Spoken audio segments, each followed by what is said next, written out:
परिचय। विनीता के दादाजी को हृदयाघात हुआ है। उसके माता और पिता तुरंत उन्हें लेकर अस्पताल जाते हैं। चिकित्सक तत्काल आकस्मिक सर्जरी करने का निर्णय लेता है। अगले दिन विद्यालय में विनीता अपनी अध्यापिका से पूछती है कि क्या हृदय शरीर का सबसे महत्वपूर्ण अंग है। विनीता की अध्यापिका शरीर के सभी महत्वपूर्ण अंगों के प्रकारों के बारे में बताती हैं। आइए देखें कि वो क्या बताती हैं। आओ सीखें। अंगों को परिभाषित करना। शरीर के आंतरिक और बाह्य अंगों के बीच विभेद करना। अस्थियों, मांसपेशियों, मस्तिष्क, हृदय, फेफड़े, यकृत, आमाशय, छोटी आंत, बड़ी आंत और वृक्क के प्रकारों का वर्णन करना।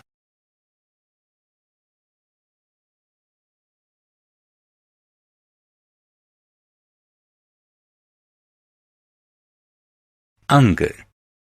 शरीर के वह भाग जो खेलने, नहाने, चलने, खाने, पाचन, श्वास लेने इत्यादि प्रकार को संपन्न करने में सहायता करते हैं, अंग कहलाते हैं।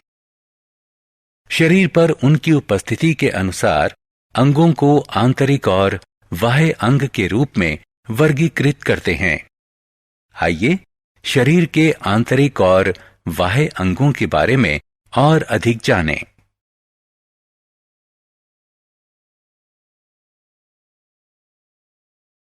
आंतरिक और बाह्य अंग। वे अंग जो शरीर के बाहरी भाग पर स्थित होते हैं और जिन्हें बाहर से आंखों से देखा जा सकता है, उन्हें बाह्य अंग कहते हैं। उदाहरण के लिए त्वचा, आंखें, कान, नाक, पांव इत्यादि। आंतरिक अंग मानव शरीर के अंदर होते हैं और उन्हें बाहर से आंखों द्वारा देखा नहीं जा सकता। अस्थियां एवं मांसपेशियां। दौड़ना, उछलना, टहलना, घूमना, हाथ मोड़ना, तैरना इत्यादि गतिविधियों में मानव शरीर के अंगों की गति सम्मिलित होती है। ये सभी गतिविधियां अस्थियों और मांसपेशियों की सहायता से संपन्न होती हैं। अस्थियां मानव शरीर का कठोर अंग होती हैं। ये कैल्शियम और फॉस्फेट जैसे खनिजों से बनी होती हैं। अस्थियां मानव शरीर को ढांचा प्रदान करती हैं। ये आंतरिक अंगों को आधार और सुरक्षा प्रदान करती हैं, जैसे कि पसली की हड्डी हृदय और फेफड़ों की और कपाल मस्तिष्क की सुरक्षा करता है।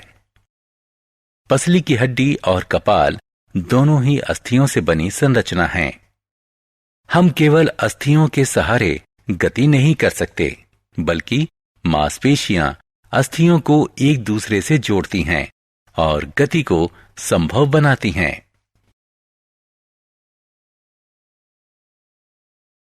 मस्तिष्क। जिस तरह पायलट हवाई जहाज का मुखिया होता है, उसी तरह मस्तिष्क मानव शरीर का मुखिया होता है।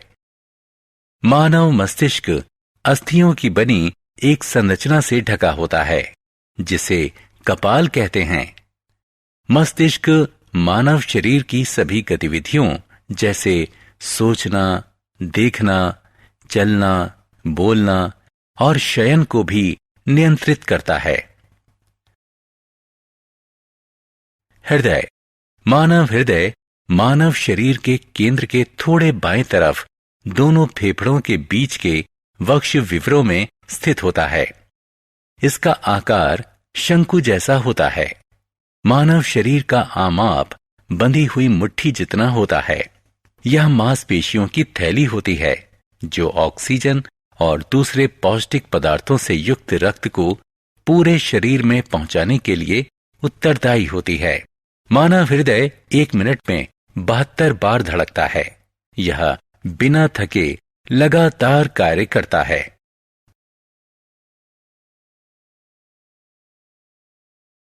फेफड़े। सभी सजीव श्वास में वायु लेते और छोड़ते हैं। श्वास लेने को अंतःश्वसन कहते हैं। श्वास छोड़ने को बाह्य श्वसन कहते हैं। श्वास अंदर लेने के पश्चात वायु फेफड़ों में जाती है। फेफड़ों में अशुद्ध वायु से इसका विनिमय होता है, जो बाद में बाहर छोड़ी जाती है। मानव शरीर में 2 फेफड़े होते हैं, जो वक्ष विवरों में हृदय के दोनों तरफ होते हैं। नासिका और श्वास नली फेफड़ों में वायु के आने और निकलने के लिए रास्ता बनाते हैं। पसली की हड्डियां हृदय की तरह फेफड़ों की भी रक्षा करती हैं। पाचन अंग। मशीनों की तरह मानव शरीर को भी कार्य करने के लिए ईंधन की आवश्यकता होती है। जो आहार हम प्रतिदिन खाते हैं वह हमारे शरीर के लिए ईंधन का काम करता है। मानव द्वारा खाया गया आहार ऊर्जा प्राप्त करने के लिए छोटे छोटे टुकड़ों में खंडित किया जाता है। इस प्रक्रम को पाचन कहते हैं। यकृत, आमाशय, बड़ी और छोटी आंत पाचन में सहायता करने वाले कुछ मुख्य अंग हैं। आइए अब इन अंगों के प्रकारों को समझें। यकृत और आमाशय। यकृत एक स्राव अंग है जो पाचन में सहायता करने वाले बहुत से रसों को उत्पन्न करता है। आमाशय। आमाशय जे आकार की पेशीय संरचना होती है जो आहार नली द्वारा लाए गए चबाए हुए आहार को संचयित करता है। आमाशय में आहार किण्वकों और अम्लों की सहायता से पचता है। बड़ी और छोटी आंत। आंतें लंबी नलियां होती हैं जहां आहार अंतिम रूप से खंडित और अवशोषित होता है।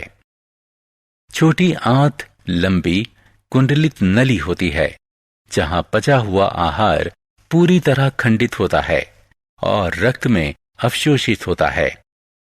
बड़ी आंत अनपचे आहार से जल अवशोषित करती है और अपशिष्ट आहार को मल के रूप में शरीर से बाहर निकालती है। वृक्क। वृक्क वह अंग है जो अपशिष्ट कहे जाने वाले अवांछित पदार्थों को हमारे रक्त से दूर रखता है। हमारे शरीर में पसलियों के ठीक नीचे वृक्क का युग्म होता है जो कि शरीर के दोनों तरफ स्थित होता है। वृक्क रक्त और शरीर के दूसरे भागों से अपशिष्ट को बाहर निकालते हैं और हमें स्वस्थ रखते हैं। हमने क्या चर्चा की? शरीर के वह भाग जो विभिन्न प्रकारों को संपन्न करने में सहायता करते हैं अंग कहलाते हैं। शरीर में उनकी उपस्थिति के अनुसार मानव अंगों को आंतरिक या बाह्य के रूप में वर्गीकृत करते हैं। आंतरिक अंग मानव शरीर के अंदर होते हैं और उन्हें बाहर से आंखों द्वारा देखा नहीं जा सकता।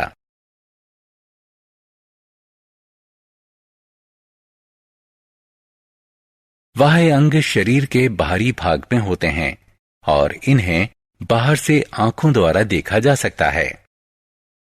अस्थियां और मांसपेशियां गति करने और आंतरिक अंगों की सुरक्षा में हमारी सहायता करती हैं। मस्तिष्क मानव शरीर का मुखिया होता है जो शरीर की सभी गतिविधियों को संचालित करता है। हृदय ऑक्सीजन और दूसरे पोषक पदार्थों से युक्त रक्त को शरीर के सभी भागों तक पहुंचाता है। फेफड़े गैसों के विनिमय की सुविधा प्रदान करते हैं। आमाशय और छोटी आंत आहार के पाचन और अवशोषण में सहायता करते हैं।